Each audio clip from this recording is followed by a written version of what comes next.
আসসালামু আলাইকুম সুধীমণ্ডলী। আজকে আমি পবিত্র কোরআনের প্রথম যে সূরাটি অর্থাৎ সূরা ফাতিহা শুদ্ধভাবে উচ্চারণ করে তেলাওয়াত করার চেষ্টা করব। অতঃপর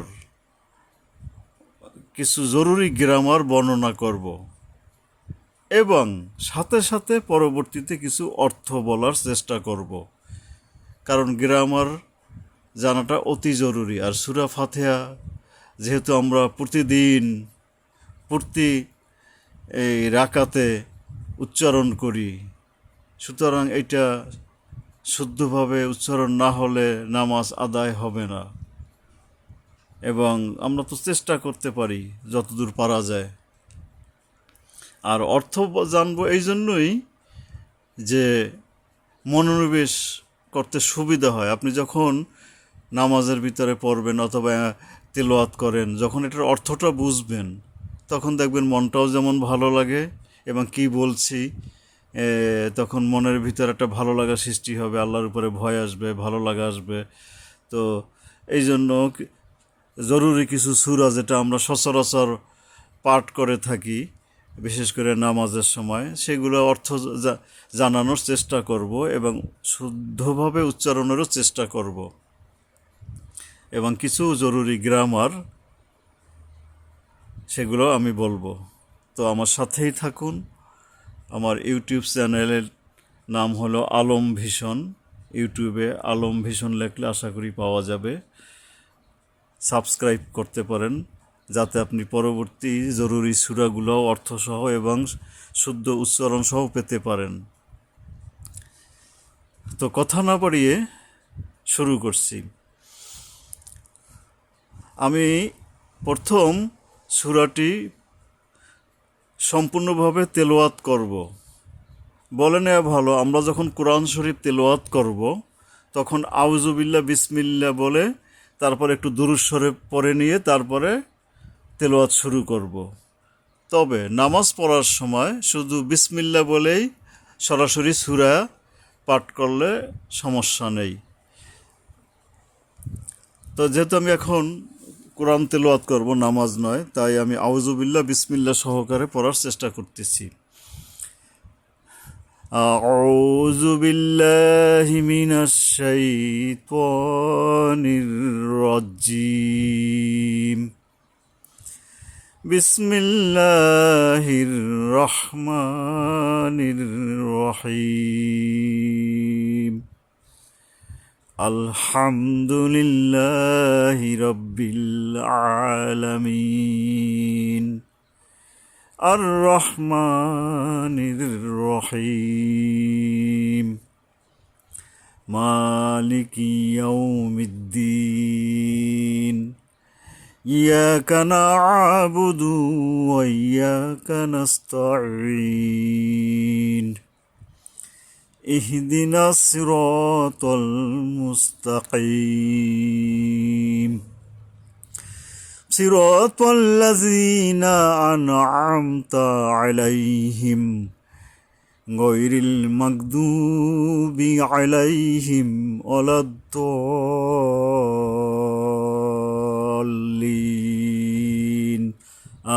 আমিন।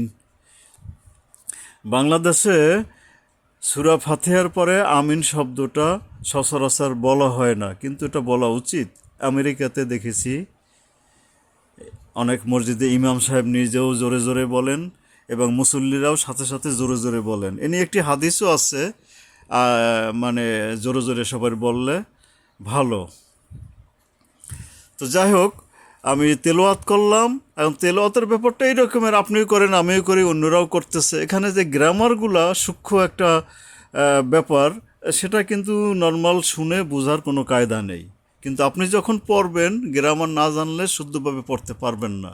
তো আমি এখানে অতি জরুরি কিছু গ্রামার চটচট করে বলে যাব। আপনি কোরআন শরীফ খুলে ইচ্ছা করলে সেই শব্দগুলো দেখতে পারেন। যেমন আউযু, এই আইনটাকে গলা চেপে, হলকের মাঝখান থেকে গলা চেপে আদায় করতে হবে। আমরা জানি যে আরবির ভিতরে 15টি অক্ষর, কারো কারো মতে আর 17টি অক্ষরের সুনির্দিষ্ট মাখরাজ আছে, অর্থাৎ উচ্চারণের সুনির্দিষ্ট আহ, স্থান আছে। গলার ভিতর থেকে, মুখের ভিতর থেকে সুনির্দিষ্টভাবে উচ্চারণ করতে হয়। এরকম 15টি অক্ষর, আইন তার ভিতরে একটি। এটা গলা চেপে হলকের মাঝখান থেকে আদায় করতে হবে। এই জন্য আউজু, এই যে জালের সুনির্দিষ্ট মাখরাজ আছে। আমি জিহ্বার আগা থেকে উপরে 2 দাঁতের আগায় গিয়ে নরমভাবে মিশবে। আউজু, এটা নরম। কিছু সব অক্ষর আছে নরমভাবে উচ্চারণ করতে হয়, কিছু শক্তভাবে। যেমন জালটা হয়েছে নরমভাবে, আবার জিম যখন বলবো জিহ্বার মাঝখান থেকে উপরের তালুতে শক্তভাবে আদায় হবে। এরকমের নরম শক্ত দাঁতের আগায় অথবা দাঁতের গোড়ায় গিয়ে জিহ্বা মিশবে, অথবা এরকমের যে মাখরাজ, যেটা আমি আগের একটা ভিডিওতে উল্লেখ করেছি অক্ষরগুলো। তা আজকে ডিটেলসে আর যাব না, তারপরেও একটু বলার চেষ্টা করছি। আলহামদুলিল্লাহ, এই লিল্লার উপরে এক আলিফ টানতে হবে, যেহেতু এখানে খাড়া জবর আছে। রব্বিল আলামিন, এই যে গলা চেপে আইন এবং এক আলিফ টানতে হবে। আলামিন, এক আলিফ মানে কি 1 সেকেন্ডের মতো। যেমন একটা আঙ্গুলকে এরকম সোজা করলাম, এই যে এরকম সোজা করলাম, এই যে একটা আঙ্গুল আছে সোজা করলাম, এই এক আলিফ আর কি, এরকমের। আলামিন, এখানে এই মিন ইয়ার উপরে 3 আলিফ টানতে হবে। এই জন্য এখানে একটা গ্রামার আছে, জেরের বামে ইয়া সাকিন থাকলে, তো এখানে এই যে মিমজের মি, তারপরে ইয়ার উপরে সাকিন মানে জজমও বলা হয় এটাকে, থাকলে এখানে যদি আমরা থামি 3 আলিফ টানতে হবে। আর যদি না থেমে টেনে পড়ে যাই পরবর্তী শব্দে, তাহলে মাত্র 1 আলিফ টেনে পড়ে যেতে হয়। তো যাই হোক আর কি, এরকম হবে আলহামদুলিল্লাহি রাব্বিল আলামিন আর রহমানির রহিম। এই যে রহমান, রহ হলো হরফে ইস্তিওয়ালা, মানে এটাকে মোটা করে পড়তে হবে। হরফে ইস্তিওয়ালা মানে মোটা করে পড়ার কতটি শব্দ আছে, তো সেগুলো আলাদা ভিডিওতে আমি উল্লেখ করছি, ডিটেলসে যাব না, শুধু এখানে বলার জন্য বলছি। রটা এখানে রাহিম না বললে আমরা রহিম বলবো। আর মানে আকার দিলে এটা হালকা হয়ে যায়, তো এই জন্য এটাকে মোটা করার জন্য এটাকে বলতে হবে, রা না বলে। আর মায়ের উপরে 1 আলিফ। রহিম, এই যে যেটা আগেই বললাম, হি রহিম। এই যে লম্বা হাটা যেটা আছে, এইটা কিন্তু উচ্চারণ একটু ভিন্ন রকমের, যেটা গোল হায়ের মতো নয়। 29টা অক্ষরের ভিতরে একই নামের কিন্তু শব্দ আছে, এই যেমন এরকমের আমরা বলি, কিন্তু এটা হলো লম্বা হাটা, একটু টেনে পড়তে হবে এবং গলায় কিছুটা শোষ শব্দ হবে। রহিম, এখানে এই যে আবার 3 আলিফ টানতে হবে ইয়ার উপরে। রহিম। মালিকি, মায়ের উপরে 1 আলিফ টানতে হবে, খাড়া জবর আছে। ইয়াউমিদ্দিন, এই ইয়ার উপরে 3 আলিফ টানতে হবে, যে গ্রামার আমি আগেই বলেছি, মানে জেরের বামে ইয়া সাকিন থাকলে। ইয়াকা না'বুদু ওয়া ইয়াকা নাস্তাঈন। ইয়াকা না, এই যে আলিফের নিচে জের বসছে, তো জের বসলে কি হবে, এটা হামজার রূপ ধারণ করবে, তখন হলকের গোড়া থেকে শক্তভাবে আদায় হবে। ইয়াকা না'বুদু ওয়া ইয়াকা নাস্তাঈন। এগুলা একটু সূক্ষ্ম বিষয়, কিন্তু নজরে থাকতে হবে। ইয়াকা না, যতদূর পারা যায় হলকের গোড়া থেকে। ইয়াকা না'বুদু, এই যে আইন গলা চেপে আদায় করতে হবে। ওয়া ইয়াকা নাস্তাঈন, এই যে আইন আছে এখানে গলা চেপে আদায় করতে হবে এবং ইয়ার উপরে 3 আলিফ টানতে হবে। এখন যদি এরকম হইতো, ইয়াকা না'বুদু ওয়া ইয়াকা নাস্তাঈনা, নাস্তাইন, এখানে থামলে এরকম তিন আলিফ টানতে হবে, না থেমে পড়া যাওয়াটা সমীচীন নয়, কারণ হলো ছন্দটা নষ্ট হয়ে যাবে এখানে। ইহদিনা সিরাতাল মুস্তাকিম, এই যে ই ই এই গলার গোড়ার থেকে পরে যে হাটা আসছে এটা হলো গোল হা, এখানে কোনো গ্রামার দরকার নেই। ওই লম্বা হায়ের ক্ষেত্রে গ্রামার আছে, যে মাখরাজের কথাগুলো আমি আরেকটা ভিডিওতে বলেছি, আপনারা দয়া করে জেনে নেবেন। দিনা সির, সির, এই যে সোয়াদটা হলে হরফে ইস্তিওয়ালা, মানে মোটা করে পড়তে হয়, এই জন্য আকার উচ্চারণ করতে হয় না। এই সি র, সি সি, এখানে জিহ্বার আগার থেকে পাতলাভাবে বা নরমভাবে এই যে সিনটা উচ্চারণ করতে হবে, কিছুটা বাতাস বের হবে, সি সি, জিহ্বার আগাটা আইসা এই নিচের দুই দাঁতের আগায় মিশবে, সি র, সি র, এই যে র, সি রা না র, মনে রাখতে হবে, রটা হলো হরফ ইস্তিওয়ালা। ইহদিনাস, ইহদিনাস সিরাতাল মুস্তাকিম, এই তোয়াটা কি হবে, উপরের দুই দাঁতের গোড়ায় গিয়া জিহ্বার মাথাটা টাচ হবে, সির, সির তল, তল, এই তোয়াটা যাইয়া ওই উপরে দুই দাঁতের গোড়ায় মিশবে, সিরাতাল মুস্তাকিম, মুস, এই যে আগেই বলেছি সিনের উচ্চারণ। তারপরে তাকিম, এই যে দুইটা একটা হলো কফ আর একটা কাফ, কফ মানে বড় কাপ যেটাকে আমরা বলে থাকি, এটা হলকের গোড়া থেকে মানে শক্তভাবে আদায় হবে। আর এই যে আর একটা কাপ আছে, ওইটা নিয়ে কোনো হেডেক নেই, আপনি কাফ ওখানে যেখানেই দেখবেন কোরআনে ওটা উচ্চারণে কোনো ইয়া নাই, কিন্তু এই বড় কফটা যখন দেখবেন এটা হলকের গোড়া থেকে শক্তভাবে যেমন হবে, এবং আকার বলবো না আমরা, এটাও হরফে ইস্তিওলার শব্দ, অক্ষর, অর্থাৎ মোটা করে পড়তে হবে। সিরাতাল মুস্তাকিম, সির তল, এই যে ত র আগেই আমরা বলেছি উচ্চারণের।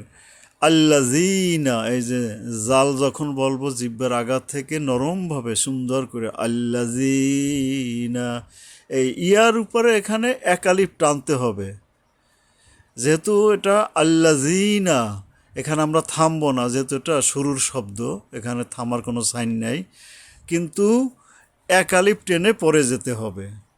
আল্লাজি, এই যে জেরের বামে ইয়া সাকিন নইলে জেরটা খাড়া হয়, এই রকমের অক্ষরে এক আলিফ টানতে হয়। আমরা যখন শিখছি এরকম সুর মিলাইয়ে পড়তাম সবাই, যাই হোক। জেরের বামে ইয়া সাকিন আছে এখানে, নইলে জেরটা যদি খাড়া হইতো তাহলে আমরা এক আলিফ ট্রেনে পড়ে যাব। আর এই জাতীয় শব্দ যদি আমরা থামার সাইন থাকে লাইন শেষে আর কি, তাইলে তিন আলিফ টেনে তারপরে থামবো। যাই হোক, আল্লাযীনা আনআমতা আলাইহিম, এই যে আমতা আইন আছে, গলা চেপে আদায় করতে হবে। মসজিদে যাবেন, হুজুরেরা ওই আলিফ বললেই চালাই যাচ্ছে, অথচ মারাত্মক ভুল, ভুল। আইন এবং আলিফ তো এক না, একই যদি হবে তাহলে তো আল্লাহ তাআলা দুইটা অক্ষরের চেহারা দিয়ে নাজিল করতেন না, তাই না? এগুলো বুঝতে হবে, আইন এবং আলিফ এক হয়ে গেলে তো হবে না। খালি আলিফ থাকলে উচ্চারণের কোনো বিধি নিষেধ নাই, কিন্তু ওইটার উপরে যখন জের জবর পেশ বসবে তখন এটার হামজার রূপ ধারণ করবে এবং হলকের গোড়া থেকে শক্তভাবে আদায় হবে, এটা হলো গ্রামার। আর আইনটা হলো জিহ্বার এই যে হলকের মাঝখান থেকে গলা চেপে আদায় করতে হবে, আলামিন। এই জন্য সরাসরি ক্লাস করতে পারলে সবসময় ভালো হয়। আর যত দিন যাচ্ছে সুন্দর আধুনিক গ্রামার বের হচ্ছে, যেটা আগের মৌলবীরা একেবারে জানেনই না। সেই পুরানো আমলে কোনো রকম নামাজ কোরআন একটু শিখা ইমামগিরি কেউ কেউ শুরু করেছেন, কেউ অন্যান্য ব্যবসা বাণিজ্য কত কিছুই করেন। তো যাই হোক আর কি, মূল কথা হলো এখন অত্যাধুনিক গ্রামার বের হয়েছে এবং শ্রুতি মাধুর এবং সুন্দরভাবে আপনি উচ্চারণ শিখতে পারবেন যদি চেষ্টা করেন। আল্লাযীনা আন'আমতা আলাইহিম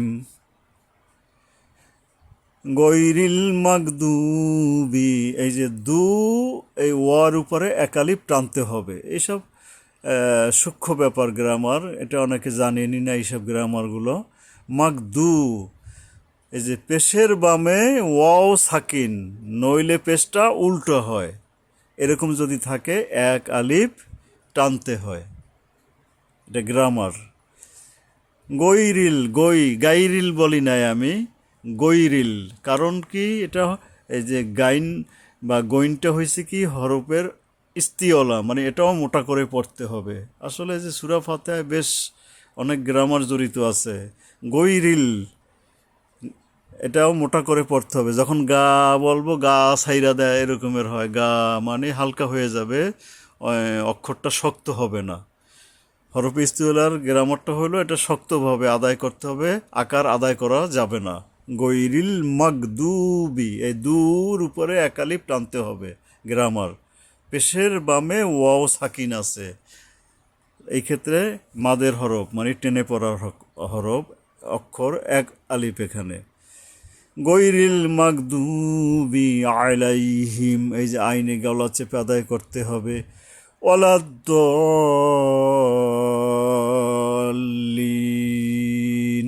এই দোয়াত উচ্চারণটা খুব কঠিন বলা চলে, অন্য সব অক্ষরের চেয়ে কঠিন না, হালকাই, শুধু বোঝার ব্যাপার আছে। জিব্বার কিনারা যাইয়া উপরের মারির ওই যে দাঁতের গোড়ায় গিয়া ওয়ালাদ্দলিন মিশবে দোয়াত উচ্চারণটা। কারণ অন্য অক্ষরগুলো এতটা নাই, এই দোয়াত একটু ক্রিটিক্যাল। মানে জিব্বার যে কিনারাটা আছে, বাম কিনারা বা পাশ, ওইটা গিয়া উপরের মারির গোড়ায় গিয়া মিশবে, মনে রাখতে হবে। ওলাদ, এখানে আবার ওই যে এই যে দয়ের উপরে চাইর আলিফ টান আছে, এই জন্য আমি টানছি কিন্তু। ওলাদ্দলিন, আবার এই যে ইয়ার উপরে তিন আলিফ টান আছে, জেরের বামে হেয়া সাকিন, নইলে জেরটা খাড়া হয়। এই দুই ধরনের জের থাকলে এক আলিফ টানতে হয়। অর্থাৎ এখানে লামের নিচে জের আছে এবং এরপরে কি বামে ইয়া সাকিন, এই জন্য এখানে থামার সময় তিন আলিফ। আর এমনি যদি আমরা টাইনা পড়ে যাওয়ার সুযোগ থাকতো, পরবর্তীতে আরও কিছু থাকতো, তাহলে এক আলিফ টানতাম। তো যাই হোক আর কি সুধী মণ্ডলী, এখানে তিন আলিফ টাইনে আমরা থামবো। ওই দোয়াদের উপরে হলো কি চার আলিফ, ওলাদ্দলিন।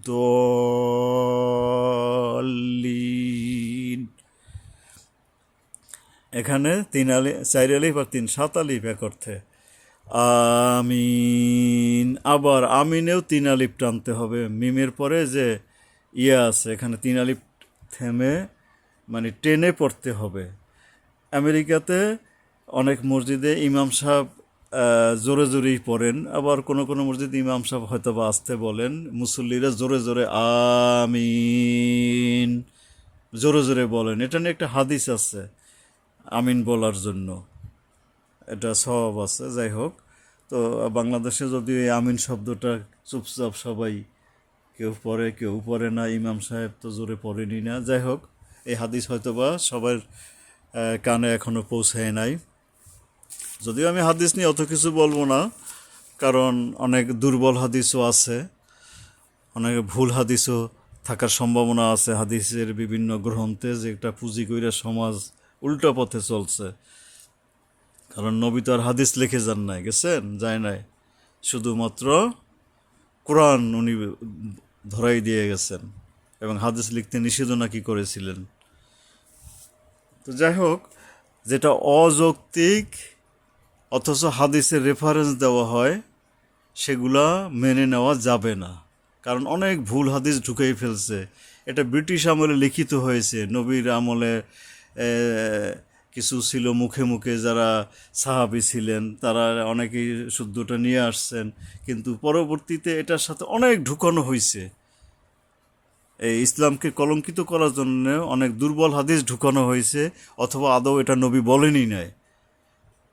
যেখানে হাদিসে লাখ লাখ হাদিস এরকমের উল্লেখ পাওয়া যায়। তো সুতরাং উল্টো পাল্টা দেখলে ধরে নিতে হবে এখানে গোলমাল আছে। তো ঠিক আছে, আমরা সূরা ফাতিহা আউযুবিল্লাহ বিসমিল্লাহ সহকারে শুদ্ধভাবে পড়ার চেষ্টা করলাম এবং সাথে সাথে কিছু গ্রামার বললাম। এখন কিছু আমি বাংলা অর্থটা বলার চেষ্টা করব। যেমন আউযু, আউযু মানে হলে আমি আশ্রয় গ্রহণ করেছি। বিল্লাহ, এই যে বি আর আল্লাহ, ঠিক আছে। এখানে পড়ার সময় যে বাজাইয়ে লামের সাথে মেলবে, এই জন্য বি আল্লাহ বলবো না, বিল্লাহ। তো এখানে মূল হলো আল্লাহ মানে আল্লাহর, বি মানে কাছে, আল্লাহর কাছে।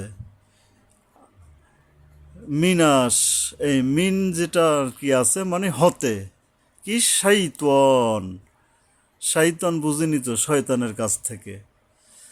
রজিম, বিতাড়িত, মানে যে শয়তান আল্লাহর কাছ থেকে বিতাড়িত হয়েছে, আমি সেই আল্লাহর কাছে আশ্রয় প্রার্থনা করছি বা আশ্রয় গ্রহণ করেছি। বিসমিল্লাহ, বিসমি মানে নামের সাথে শুরু করছি। কার নামে? আল্লাহ, আল্লাহর নামে। বিসমিল্লাহ মানে আল্লাহর নামে। বিসমি মানে নামের সাথে, মানে কার? আল্লাহর নামের সাথে। রহিম, রহিম রহমানির, রহমান মানে মূল শব্দটা রহমান। তো এই রহমান মানে হয়েছে কি? অসীম দয়ালু, দয়াময়। রহিম, এই যে আল্লাহর নাম কিন্তু একটা রহমান। আল্লাহর নাম নিয়ে আমরা ইবাদত করলে আল্লাহ তাআলা খুশি হন, মাফ করে দেন। আমরা মোনাজাতে এইসব নাম ব্যবহার করতে পারি। যাই হোক, তো আল্লাহর নাম হয়েছে বরকতময়। এই নাম যারা উল্টা পাল্টা বলবেন খবর আছে। তো রহমানির রহিম। তো রহমান মানে হলো অসীম দয়ালু, আর রহিম মানেও পরম করুণাময়। এর মানে কি হলো? আমরা পরম করুণাময় অসীম দয়ালু আল্লাহর নামে শুরু করছি। এই যে বিসমিল্লাহির রহমানির রহিম, শব্দ শব্দ এরকম যদি আলাদা আলাদা বলি তাহলে তো ছন্দ হবে না, অর্থ বুঝাবে না। এই জন্য এটাকে আমাদের ভাষায় সাজাইয়া অর্থ বুঝতে হবে। পরম করুণাময় অসীম দয়ালু আল্লাহর নামে শুরু করছি। বিসমিল্লাহির রহমানির রহিম। এই যে এটার বাংলাটা আমি বললাম। আলহামদু, আলহামদু মানে যাবতীয় প্রশংসা, মানে আমরা বলি না আলহামদুলিল্লাহ, আলহামদু মানে যাবতীয় প্রশংসা। লিল্লাহ, আল্লাহর জন্য। আলামিন, এই রব্বিল, রব মানে সৃষ্টিকর্তা, প্রতিপালক। আলামিন মানে হলো জগৎ সমূহের বা পৃথিবীর। অর্থাৎ এর মানে যদি আমরা একটু সাজাই, আপনি আপনার নিজের মতো সাজাই ভাববেন, অসুবিধা নেই, আমি অর্থ বলে দিচ্ছি। যে আলহামদু মানে সকল প্রশংসা, কি? লিল্লাহ মানে আল্লাহর জন্যে। রব্বিল মানে রব, যিনি রব বা প্রতিপালক আমাদের, তাই না? আলামিন জগৎ সমূহের, অর্থাৎ সকল প্রশংসা। আলহামদুলিল্লাহ মানে সকল প্রশংসা বা যাবতীয় প্রশংসা কি? জগৎ সমূহের প্রতিপালক আল্লাহর জন্য। জগতের প্রতিপালক আল্লাহর জন্য।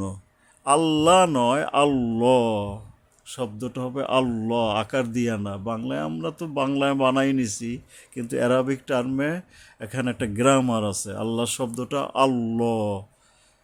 আমি অনেক সময় যে আকার ছাড়া ব্যবহার করি, একজন কমপ্লেনও একটু দিয়েছিল যদ্দূর মানে বিরূপ, যে আবার আকারে বানানটা ভুল করলো স্যারে, আমার স্টুডেন্ট, কিন্তু আমি ভুল করি নাই, কারণ ওখানে একটা গ্রামার আছে। আল্লাহ আকার উচ্চারণ করা যাবে না। যাই হোক, আমরা সেদিকে যাচ্ছি না।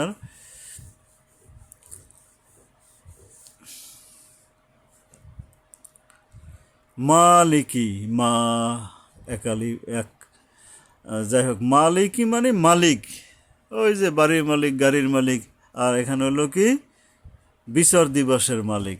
মালিকি ইয়াউমিদ্দিন। ইয়ম, ইয়ম মানে দিন, দিন মানে বিচারের দিন, বিচার দিবসের মালিক।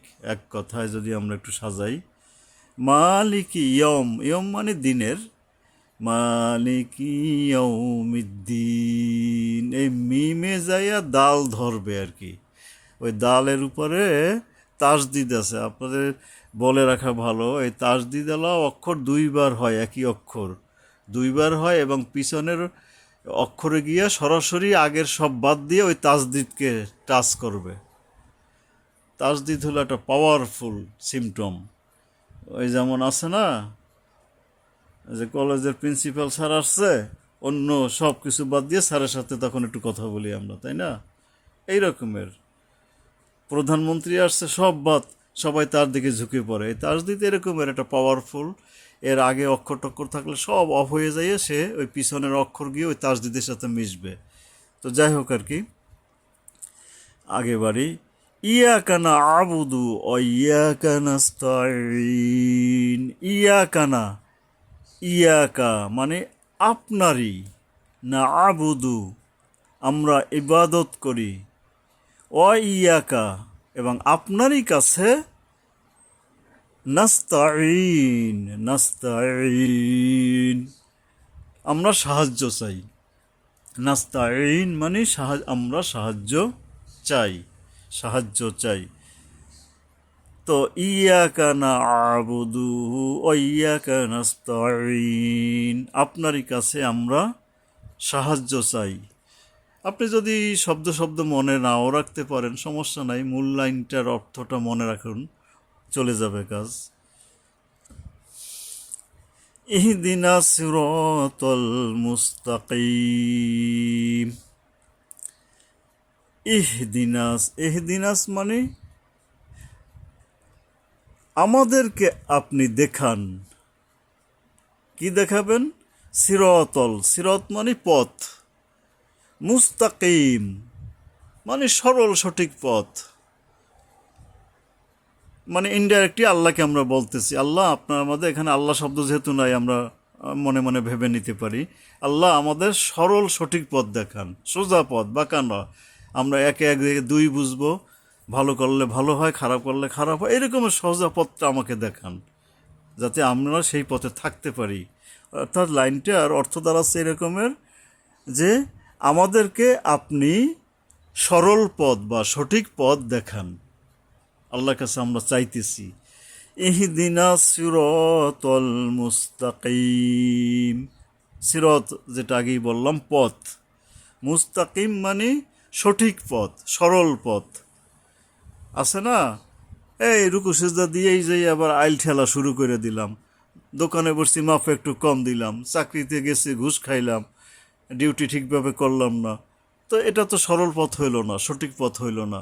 তো আল্লাহর কাছে আমরা এই ক্ষেত্রে পানা চাবো, এবং খুবই তাৎপর্যময় এই আয়াত, প্রত্যেকটা আয়াত তাৎপর্যময়, বোঝার ব্যাপার আছে। সিরাতাল্লাযীনা আন'আমতা আলাইহিম, সিরাতাল্লাযীনা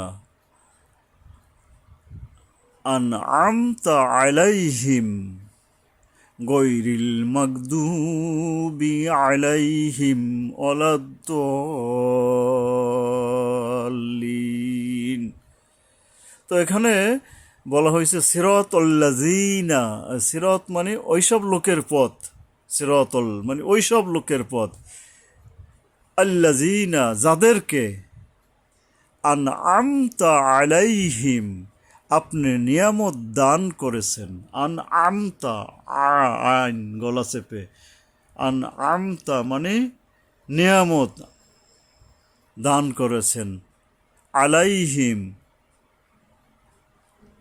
তাদের পথের উপর, মানে কি বলা হয়েছে, ওই সকল লোকের পথ আমাদেরকে দেখাবেন। আগের লাইনে আমরা কি বলেছি, সরল সঠিক পথ, তাহলে সেইটা কোনটা, যে সিরাতাল্লাযীনা আন'আমতা আলাইহিম তাদের পথ, আলাইহিম মানে হইল তাদের পথ বা ওই সমস্ত পথের উপর, আন'আমতা আপনি যাদের নিয়ামত দান করেছেন তাদের পথে দেখান।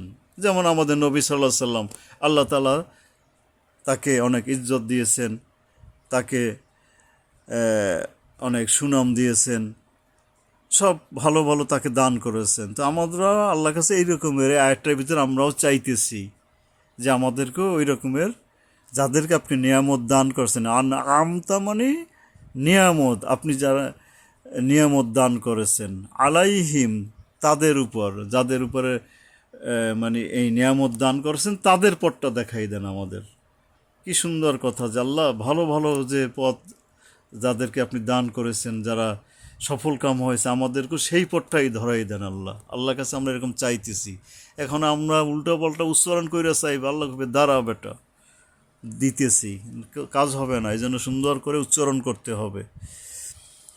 গৈরিল মাগদুবি আলাইহিম, গৈরিল মানে হলো ব্যতীত বা ছাড়া, গৈর শব্দটার অর্থ মাগদুবে গজব প্রাপ্ত, মাগদুব শব্দানে যে গজব প্রাপ্ত, আলাইহিম যাদের উপর, ওয়ালা মানে না না না, আমরা ওইটা চাই না, দলিন পথভ্রষ্টদের, অর্থাৎ আপনাকে যদি লাইনটাকে সাজাই, যাদের উপরে আপনি গজব নাজিল করেছেন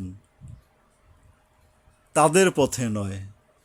আগের লাইন আমরা বলেছি যাদেরকে আপনি নেয়ামত দান করেছেন, যারা, অর্থাৎ আমরা যদি একটু স্পষ্ট বোঝার চেষ্টা করি, যাদেরকে আপনি নেয়ামত দান করেছেন, সঠিক পথ দেখাইছেন, তাদের পথটা আমাকে দিন।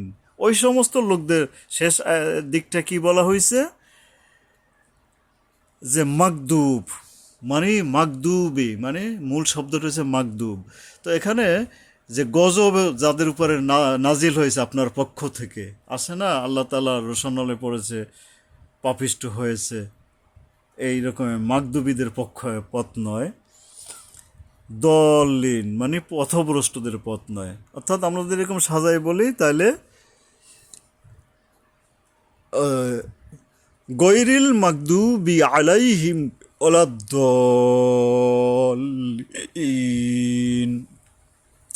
অর্থাৎ যাদের উপরে গজব পড়েছে বা আপনি গজব নাজিল করেছেন, ওই সমস্ত পথভ্রষ্টদের পথে নয়। গৈর মানে ছাড়া, ওই পথ ছাড়া, আমরা ওই পথ চাই না। শেষে আমরা কি বলবো, আমিন। আল্লাহ আমার এই চাওয়া পাওয়াকে আপনি কবুল করে নিন। এই তো এইটাই আর কি সূরা ফাতিহা। আমি আমার মতো বর্ণনা করলাম, জানি না কতদূর বোঝাতে পেরেছি। একটু হৃদয়ঙ্গম করার চেষ্টা করুন। প্রথমত গ্রামার মেনে উচ্চারণ করুন, অর্থ বোঝার চেষ্টা করুন, নামাজ পড়ে ভালো লাগবে আল্লাহর কাছে, এবং সফলকাম হওয়ার সম্ভাবনা আছে। সবাইকে ধন্যবাদ জানিয়ে আজকে শুরু করছি।